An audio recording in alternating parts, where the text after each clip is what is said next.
Hola chicos, ¿cómo están? Bienvenidos a un nuevo video. Espero que se encuentren muy bien. El día de hoy vamos a estar trabajando un tema que ya hemos empezado a ver en clase y que incluso ya tenemos datos desde el ciclo anterior. En este caso nosotros ya hemos hablado de lo que son los cuentos en general, cuál es su estructura, cuáles son sus elementos y sus características principales. En este caso nuestro tema son los cuentos de terror. Si bien en general vamos a darnos cuenta o nos hemos dado cuenta que la estructura de los cuentos de terror no varía mucho a la estructura general de un cuento normal. Va a tener algunas variaciones, pero son muy mínimas. Al igual que los cuentos normales, tenemos una historia, ¿sale? Esta historia va a estar dividida en tres tiempos principales, que son el inicio, el desarrollo y el cierre. O también pueden ser como desarrollo, nudo y desenlace. También son conocidos así. Vamos a ver que en el inicio nos van a comentar quiénes son nuestros personajes, nos van a dar una pequeña introducción de qué va a tratar la historia. En el desarrollo ya vamos a ver toda esta hazaña o las aventuras que tengan nuestro o nuestros personajes. Y en el cierre vamos a tener la finalización de la historia, en qué acaba, quién queda, etcétera, etcétera, ¿sale? Vamos a tener también una lista de personajes. Al igual que en un cuento normal, nosotros tenemos que tener personajes que desarrollen nuestra historia, que tengan aventuras, que tengan hazañas, que tengan problemas o complicaciones y que las resuelvan dentro de nuestra historia. Aquí también vamos a tener personajes, solo que comúnmente en los cuentos de terror estos personajes tienen dos características. Se conocen como protagonistas y antagonistas. Los protagonistas van a ser el personaje principal de nuestra historia y los antagonistas en los cuentos de terror usualmente siempre son los malos o el monstruo o aquel personaje que va a estar en contra de nuestro protagonista, ¿sale? Entonces esa es la característica principal que va a tener en cuanto a nuestros personajes en un cuento de terror. Si nosotros recordamos, por ejemplo, el de la mancha roja en el libro de texto, nuestros personajes protagonistas eran los dos niños. Nuestros antagonistas era aquel monstruo de la tinta roja que nunca supimos con exactitud qué era, pero era el que les quería hacer daño a los niños. Ese es nuestro antagonista, ¿sale? Después tenemos lo que es el tiempo. En cuestión de tiempo no nos referimos a pasó 1 hora, 2 o 3 horas, sino que nos manden al tiempo justo o al momento justo en el que se está desarrollando la historia. Si es un tiempo actual, si es una época actual o si es una época pasada, en qué año aproximadamente se está desarrollando la historia, para que nosotros comprendamos el contexto de la historia que estamos escuchando o que estamos leyendo. Con esto va relacionando la parte de los escenarios. ¿Qué es un escenario? El escenario es cuando nos describen exactamente el lugar en donde se está desarrollando la situación. Por ejemplo, regresando al cuento de la tinta roja, o de la mancha roja que vimos en español, lo que nos dice que nuestro escenario era una escuela, un salón de clases en donde los niños entran, estaba oscuro, era tenebroso, sí, me están describiendo mi escenario era la escuela. También me pasan a otro escenario donde están en la calle, había llovido, había charcos de agua, hacía mucho frío, era oscuro, ¿sale? Entonces, esos son los escenarios en los que a mí me van a transportar, me va a transportar mi imaginación para comprender qué es lo que está pasando, cómo se está desarrollando la historia y yo poder centrarme más y recibir realmente esos sentimientos y esas emociones que me quiere transmitir el cuento, meterme en la historia gracias a la descripción del tiempo y del escenario o los escenarios en los que se esté desarrollando mi historia. También, al igual que en los cuentos normales, tenemos un narrador. Como ya lo vimos también en temas pasados desde quinto grado, el narrador es aquella persona que me va a contar la historia. Solo que, como también lo hemos visto, principalmente en lo que son las novelas, vamos a tener dos tipos de narrador.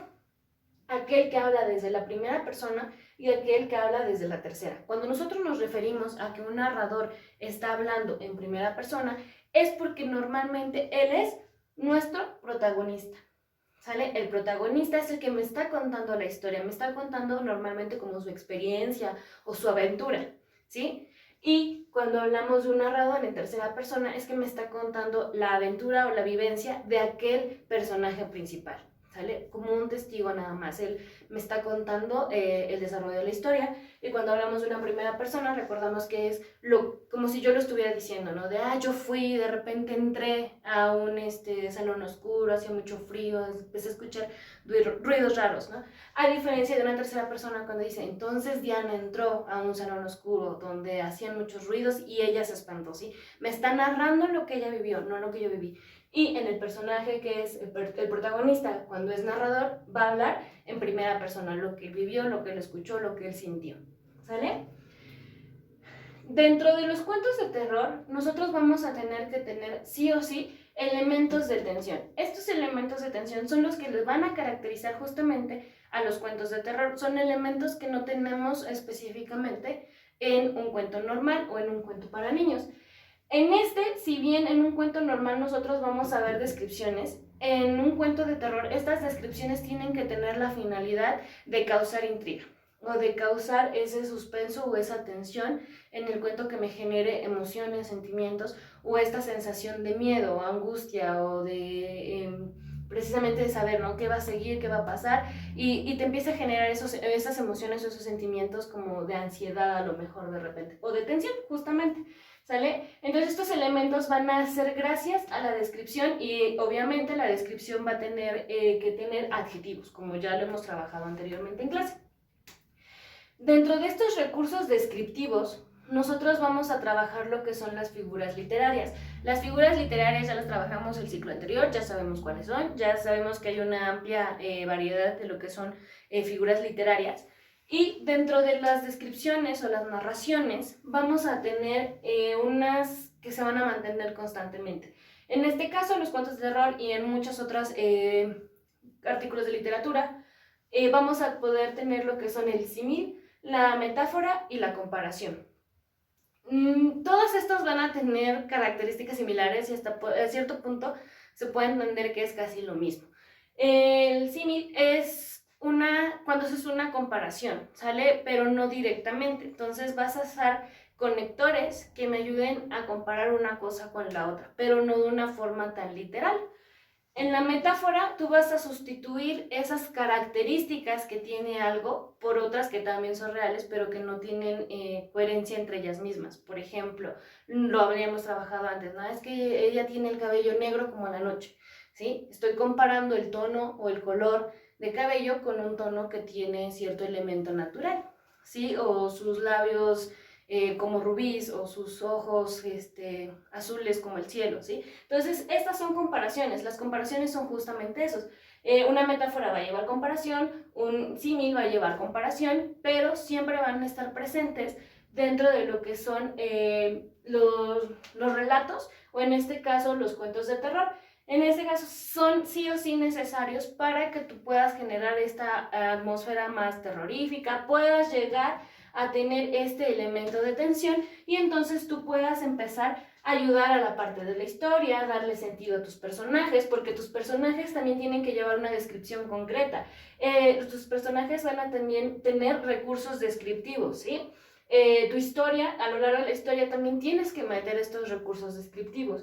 En el tiempo también, porque si por ejemplo estamos hablando de una época ya pasada, pues tú tienes que describir cómo era, cómo vestían, cómo era el lugar, cómo eran las calles. Vas a tener que ocupar lo que son los recursos descriptivos. Para los escenarios lo mismo. Entonces estos recursos descriptivos son muy importantes porque son los que te van a dar sentido y te van a dar como esta atmósfera adecuado a lo que es tu relato y en este caso lo que son los cuentos de terror. Durante todo esto también hemos estado trabajando, vamos a usar lo que son los verbos.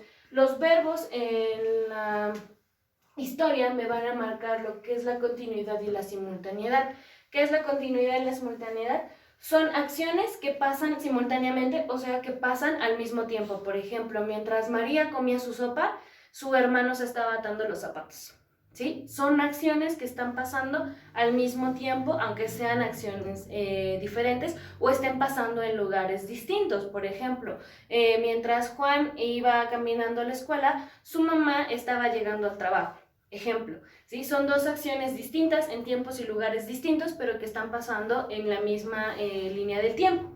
Y también lo que son las acciones continuas, ¿sale? Que son cosas que pasan en orden cronológico, primero unas y después las otras. Estas se van a dar gracias a lo que son nuestro uso de verbos.